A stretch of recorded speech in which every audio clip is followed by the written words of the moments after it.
Girl, what's going on? So, like I said last week, it's Patti LaBelle season. I watched the movie, and what's the movie called? A New Orleans Noel. It was actually a pretty good movie. Patty was really funny in it. Patty and Tim Reed from Sister Sister, they play like love interests, and Patty kind of like takes her character Loretta, who owns a praline, I believe it's called, praline shop.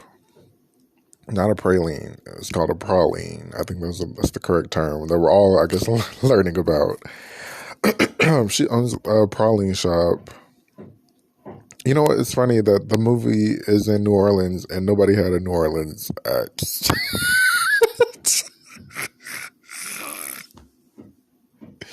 Like, I'm trying to think when I was there. That was the people I interacted with.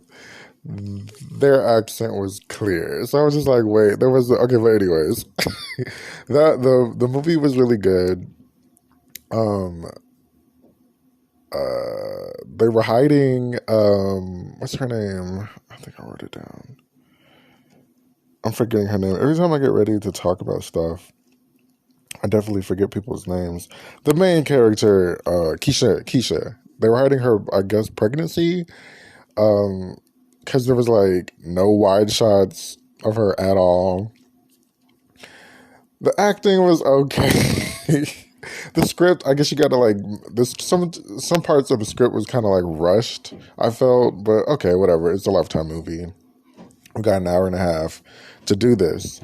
But yeah, Patty did really, really great in it. Her and Keisha had like this, like the party scene, the last ending, the last scene, the last couple of scenes in the movie, and they looked absolutely gorgeous. Keisha looked amazing. Patty looked amazing. It was really fun. It was fun, and I think this is like Patty. This might have been Patty's like first role, like having like a love interest, and she got like a kiss, and they went on dates. They made like funny jokes. It was really, really, really her scenes were really entertaining.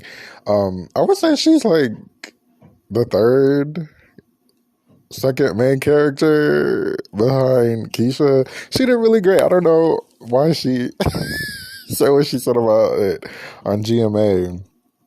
So also, Miss LaBelle is at the Kennedy Center Honors. She did a tribute to her friend Gladys Knight. She's saying, if I'm not mistaken, she's saying that's what friends are for. And I believe this airs on the 28th of this month. Gladys looked great.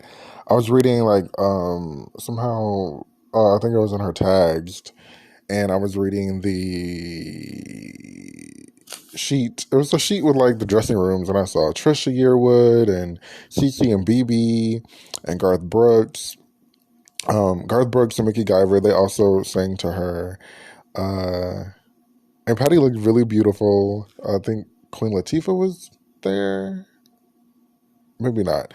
But LL Cool J was there. It was just like a fun little like moment that I was not expecting. Like I thought I really wasn't expecting that.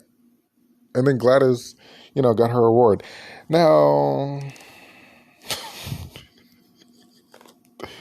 I'm not trying to be messy. I really don't care about this topic, but I know the Patti LaBelle fans care about this topic. And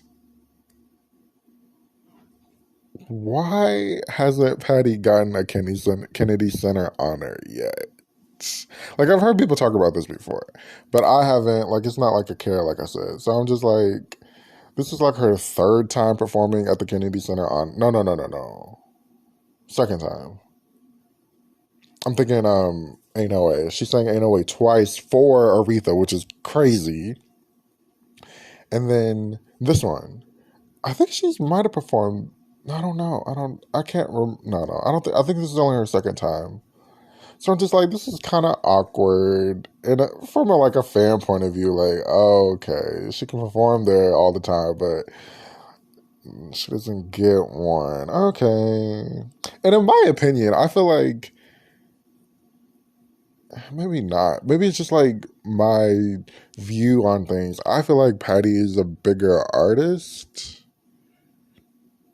Or maybe I'm thinking of singer. I think Patty's a better singer. Maybe she's not a bigger artist thing. I don't know. I can't. Because besides like some Pips songs, I don't really like know Gladys's artistry like that. Like growing up, If Only You Asked Me To played, Lady Marmalade played on the radio, On My Own played on the radio, like, and then Gladys, I'm not, maybe some like Pip songs played, but then again, I don't really know Gladys's discography like that to say that, but still, yeah, that's all I'm gonna say. But that's what friends are for. Now, I've never heard Patti sing "That's What Friends Are For," so this is gonna be very interesting to. Wait, did she sing? I think that verses. But also, which is cool. I thought they were on the same album. Gladys and Patti, they both did songs for the James Bond albums, movies. They did songs for the James Bond movies. And if you asked me to, and then the other one, I don't know what Gladys's name was, but I know Gladys, the music that Gladys had, somebody on Fantasia's team took that music and wrote a completely new song to it, which I think is like one of my favorite like music moments, music trivia. It's off of her, I think, third album. Okay, but yeah. But shout out to that. I can't wait to watch that. I can't wait to see what CC and BB did. I saw BB Winans. He was hanging with the Black Eagle, Joe Madison, and some other lady. I believe it was Cindy Flowers, who, if anybody watches Larry Reed, when Marvin Winans got COVID, I don't know if I can say that on YouTube, but when he got, sick in 2020 or 2021, one of those, I think it was 2020, she like lied and said he wasn't sick, and Larry Reed was definitely, he even like made jokes about her, but Larry Reed was definitely sure that Marvin was like very sick and very ill. Like some of his family members were sick and ill too. And then Vicky Winans had like this whole moment with with Cindy Flowers when she went to that church and she like gave that speech that is like viral on YouTube. Well, has done really well on YouTube that everybody knows about her forgiving and moving on and yada yada yada. It was like, okay, this Cindy Flowers lady is a very interesting character throughout history, gospel history. But yeah, so CC and BB, they were there. Trisha Yearwood, I believe, was there. I believe these people were there. Well, they were on the list. Garth Brooks, Mickey Guyver, who's a really poppin' country singer right now. So that'll be interesting to watch. Celine. Oh, no. Shirley Ralph. Oh, let's tie this in with Patti. Shirley Ralph made a Christmas album with B. Slade, who has like left Patti for I think earlier this year. No, I think during the summer he left Patti's band, and which is unfortunate, but he left and I guess is doing other things. Shout out to B. Slade for working with Shirley Ralph. She's supposed to do just a Christmas single, but she said it turned into a Christmas album, and it's produced by B. Slade. Shirley, I'm not sure about, I guess, she's just riding off of the hype that she's getting. Not in a bad way. She's just, profiting off of the hype that she's getting. And it's so interesting how people are making Christmas music now. I think they've seen, and the Mariah Report said this, and they were like, they've seen Mariah do this, or they see Mariah profit heavily and be very successful. Well, I don't know about profit. People say millions of dollars come in for this from this one song each year, but it might not be true. But Christmas music, back in the day was like going to Vegas. Like you did it once your career was. And so, Tommy Mottola told Mariah, get in there and make a get in there and make a Christmas album. You know what's something interesting about Mariah Carey is that she dated this older man, much, much older man. But now she only dates younger men and she's the older person in the relationship, which is funny and kind of weird. But that's just like some revelatory thought that I just came up with. But all I want for Christmas for you wasn't the big hype, or successful as it is now. When it first came out, I don't even think it charted that well, to be honest. But I guess people are seeing Mariah's Christmas music as a prophet. Like Alicia Keys has an album coming out. Joss Stone has another album, a Christmas album. It's just like everybody has a Christmas album. And I'm like, okay. And you know what? Maybe it's the weather. The weather is like 80 degrees here. It doesn't look like it's gonna get colder anytime soon in Louisiana. Maybe it's the weather, but the last couple of years, I just have not been into the Christmas music. I remember maybe 10 years ago, blasting Mariah, and then Kelly Clarkson and Mary J. Blige's album. Those are really good Christmas albums. They came out, and I would just blast them all day long, and, it would be cold outside, and it would be festive, and cooking, and baking, and having, a good old young-ass time. But now it's just, the weather isn't even killing it. So I'm over it. I'm kind of over the Christmas music, I think. I have no urge to listen to it, but whatever. Speaking of Mariah and this number one, she has 19 number ones. Now, it is historical that somebody's, what was it, a 20-year-old? No. I think it came out when I was born, 94. 25, 27-year-old song, 25 years later, goes number one, and it becomes her 19th number one single. If I was Mariah, I would be laser focused on getting my 20th number one. I'm not gonna lie. I would be pissed. I would be laser focused. I would be trying to work with him, her, that, this, the other, anybody that, the maybe production wise, even a feature wise. I would be working on getting that 20th number one because I believe it is possible. I'm forgetting specifically what I thought about when I wrote this down. But it was just I think it was All I Want for Christmas. Or it was just the hype of something. Oh, that's what it was. All I Want for Christmas is number 2 on Billboard right now. Right now. I'm guessing eventually Taylor Swift is going to come down and it's going to go number 1 again for the second or third year. This is another historical crazy ass moment. I think Michael Jackson, Whitney, maybe Whitney, but I think Michael Jackson had this kind of thing when he died. This doesn't happen every day. This is historical shit Mariah is going through. And I'm just if this song is number 2 the second week of December, it's not even Christmas yet. The second week of December, I have no doubt if she could, I have no doubt that she could get together, make some great music, and have another number one and make it 20th and then call it a day. After that, she can call it a day. But I'm just like, Mariah, you can, come on, girl. Let's get it done. Let's get it there. Let's get it done.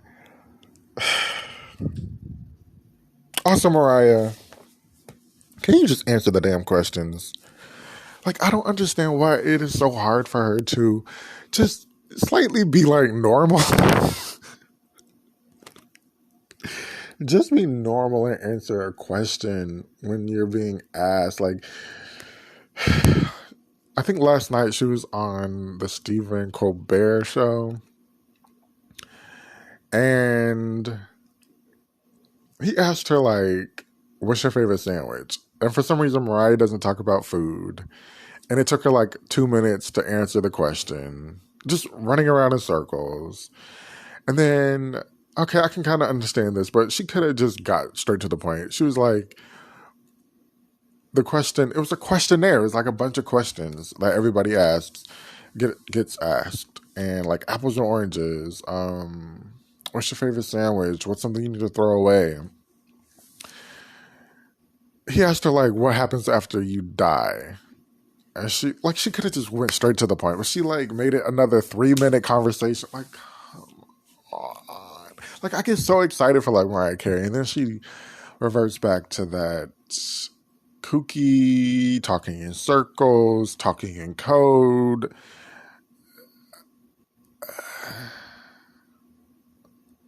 Like, she used to be so open and so fun and so festive. Now she's like strictly festive. I don't know. It's so weird. Also, like, she was like, I don't know who named me I don't know who went around saying I was calling myself the Queen of Christmas, but I'm not. So the Mariah Report, which I'm an avid listener of, they reported that she is trying to LLC the name Queen of Christmas. Brenda, I don't even say star. Brenda, maybe her name isn't Brenda. A bunch of other like singers have come out that have like really good, that rock and roll Christmas tree. No, that's not that. What's her song? I don't know. Christmas, baby, please come home. Darlene went back and countersued or whatever, tried to stop it because she's like, no, I'm the Queen of Christmas. Like, all these people are saying I'm the Queen of Christmas, and Mariah is like, no, I never said I was the Queen of Christmas, but you were trying to copyright the name Queen of Christmas. So, you know what? You would never win when you playing dirty. That's all I got to say about that. Next car, honey, next car. Okay, welcome back to the Dare Show podcast, where I talk music reviews, I go rants like I just did with Mariah.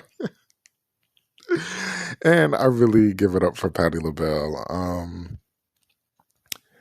Celine, oh my God, Celine Dion.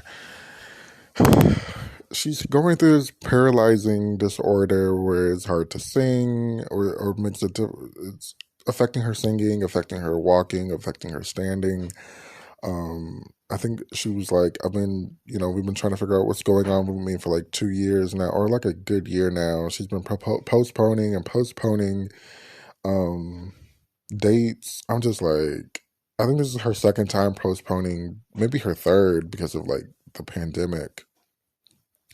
But just girl, cancel the dates, get your rest, get whatever, supplements and help that you need. You can afford it. Like, you can afford to rest. That's what I'm really like looking at, because I'm a decent Celine Dion fan. I'm not like a stan.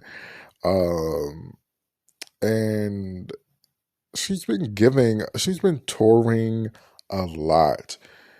I think she's been on like 2-3 world tours since she like ended her initial Vegas, and then she did Vegas, for like 5-6 years. a lot of shows, very successful from what I was looking at, like really good numbers, sold out most of the time. Not a whole lot of cancellations or reschedules. And then, she goes on tour, and then her husband dies, and then she goes back to Vegas. And then, the pandemic and, new music. And it's just like, okay, yeah, we love that you love to sing and do your job, but child, you deserve you deserve some rest, and you deserve to take the time to figure out everything. I was looking at her Instagram. She's not really like active on Instagram, but she'll give family death updates or her anniversary updates. I think her last post was like Mother's Day or something like that. Enjoy the kids. Come on, Celine. You don't have to rush back out here. Okay, so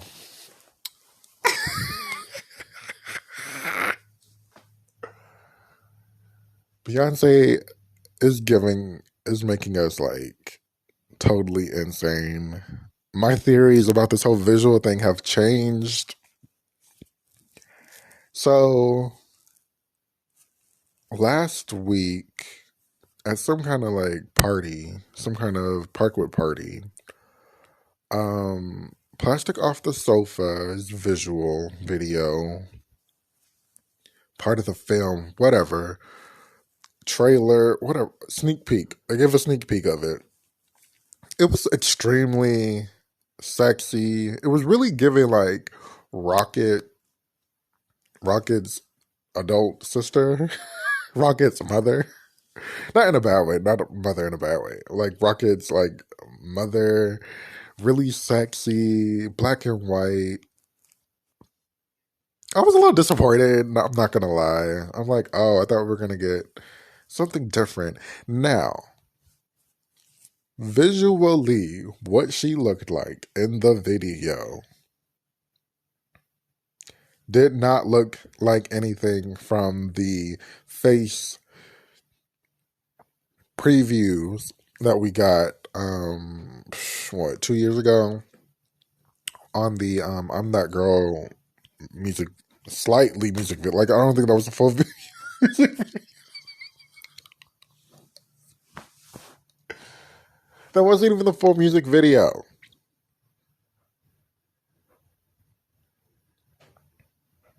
You guys, like, I'm so sick of this.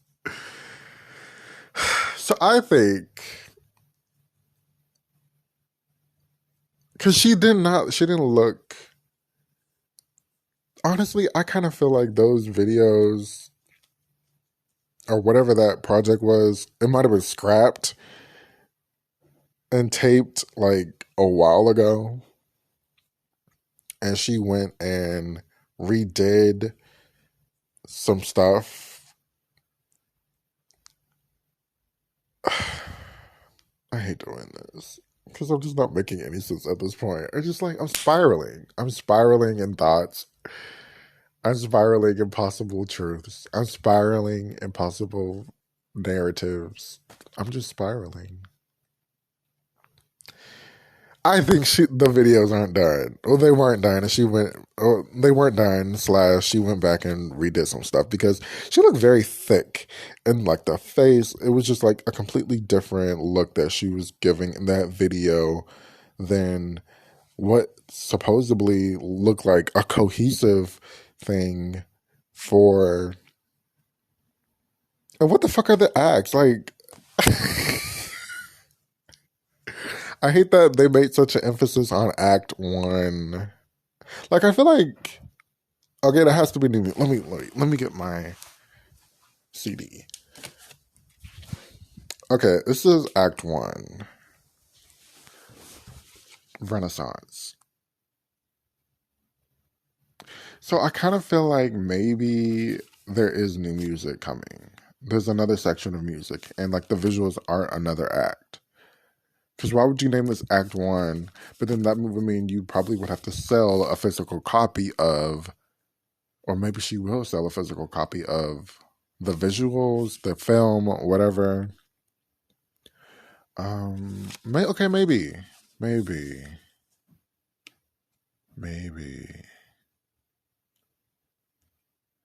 Unless like act, I think what they say it was 3 acts. No, they didn't even say how many. Did they? They just give us. Oh, I can't with this. I can't. Oh my gosh. But shout out to Plastic Off the Sofa. I'm disappointed. I thought it was gonna be like a different vibe. But I guess it's not. It's just Rocket #9.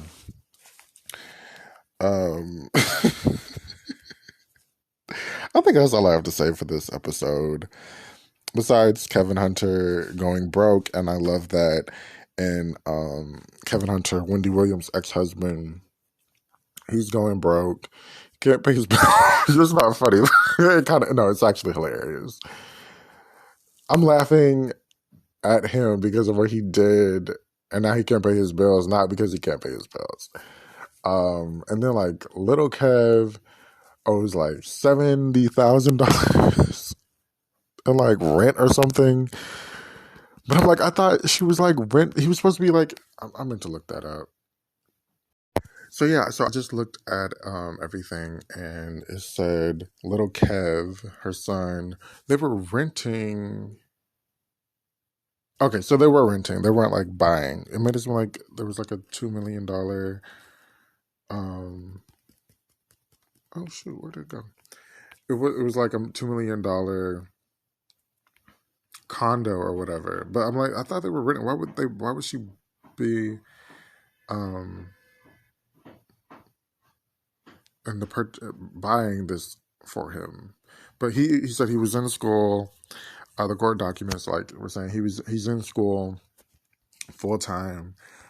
He had to take off because his mom got ill, and then she wasn't able to continue paying the the lease that she had already been paying. So that's unfortunate. I'm not sure. Oh. I guess the landlord. Yeah, the landlord wants like what, like $70,000, and the rent that I guess he owes from February until August. I think it was something like that. But anyways, now the husband on the other end, Kevin Senior, Kelvin. He's like, I can't pay my bills. The homeowner association that I'm living in, they want their money. And it's like, nobody cares, Kevin. But he's asking the court to step in because Wendy has stopped paying him alimony. Now, the ding, ding, ding in this is in a clause in their divorce, it says... if Wendy is not working with the show, or like if she's not working or working with the show anymore, the alimony will be canceled or diminished. No, not diminished. Reduced. And so she paid to cancel. Well, I guess she had no choice because nobody was getting any money because the bank, Wells Fargo, ended up freezing her and taking control of her money. So there's that on that. Also, another like theory that could be Wendy ending her talk show to not be able to pay alimony anymore. Well, I don't know. Maybe that's not okay. That's probably not the specific reason, but that is a good reason. I mean, that is a good clause and a good, possibility. But logically, maybe not, because at the end of the day, the bank, I guess her money still isn't her money because the bank still has it. It's under some kind of conservatorship, I believe. Wells Fargo, who I don't know why people still bank with Wells Fargo. Growing up, my mom had such trouble banking with Wells Fargo all the freaking time. And I was just like, thank God I'm not there. Like, she would always have troubles with Wells Fargo. But yeah, so Wells Fargo has their money, so they're not able to, Kelvin and Kevin are not able to get the money. Is that like direct deposit? I'm guessing direct deposit. But that's crazy. That's unfortunate for Kevin, who's in school, and a child, her only child, in this, and being reprimanded, or not reprimanded, being affected by this in that way. Fuck Kelvin. Bye, Kelvin. But Wendy hopefully is. I don't know what happened with Wendy. Someone might have said it was a stroke. Some other elements, something with the brain, definitely. But it's like Wendy is back. She did it like a little thing with WBLS. Wendy is back, and certain things are fuzzy. But for the most part, I think she's okay, it seems. Why she's walking around with, like, by herself, I don't know. The TMZ cameras caught her, I don't know. But, hey, it is what it is. Thanks so much for listening to the Dare Show podcast. You can subscribe. No. I'm not asking for subscriptions. You can subscribe if you like on YouTube, the Dare Show podcast. Or I just want to leave a comment. Leave a comment. Let me know what you think about, what I've talked about. What should I talk about? What's next? Thanks so much for listening. Thanks so much for everybody, tuning in. The last couple of episodes on YouTube have done some cute numbers. Yeah. Leave a comment. I'm on Spotify podcast, Apple Podcast. I'm everywhere. Just gotta click, call me, beat me if you want to reach me. Instagram, I love money tonight. Hit me up. Let's go. And I have this fierce single that Sammy McKinney and these little guys put together, baby. I got a single that'll make you jump up and dance. And if you can't dance to that, you got a hole in your soul, okay?